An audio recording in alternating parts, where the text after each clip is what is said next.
Hello guys, welcome back to my YouTube channel. आज का हमारा टॉपिक रहेगा illness. Illness and type of illness. Illness क्या है?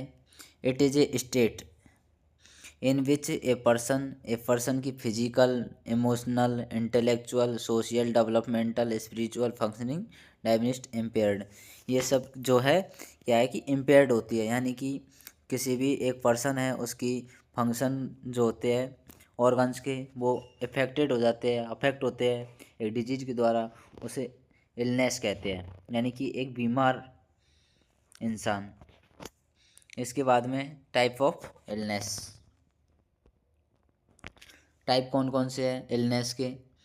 According to aetiology factor. Aetiology जो फैक्टर है उनके अकॉर्डिंग कौन कौन से टाइप है। यहाँ पे आ जाता है सबसे पहले हेरिडिटी, आनुवांशिकता। इसके बाद में आ जाता है कॉन्जेनाइटल, सेकंड नंबर पर। थर्ड नंबर पर आता है मेटाबॉलिक।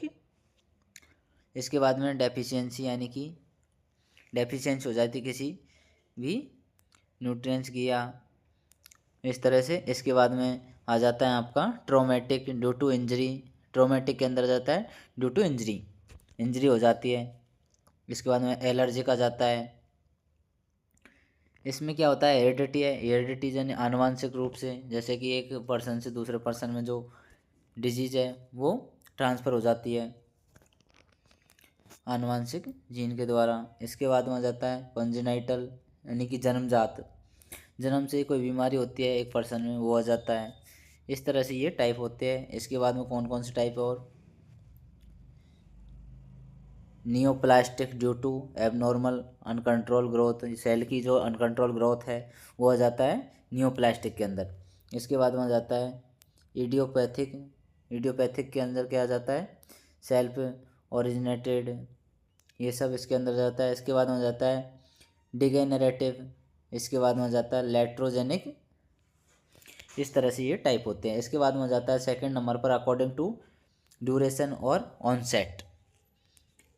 ऑनसेट और ड्यूरेशन के अकॉर्डिंग कौन कौन से है, इसके अंदर कौन कौन से आ जाते हैं। एक्यूट इलनेस, एक्यूट है, और एक है chronic. An acute illness usually has short duration, यानी कि एक्यूट जो होती है तुरंत होने वाली जो है इलनेस जो होती है वो क्या होती है, शॉर्ट ड्यूरेशन के लिए होती है। यहाँ पर आप देख सकते हैं इट इज़ मोस्टली सीवियर, वह सीवियर होती है। Sign and symptoms appear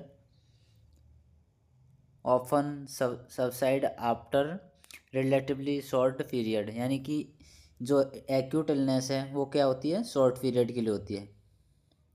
short period के लिए यानी कि कम टाइम के लिए होती है, कम समय के लिए होती है।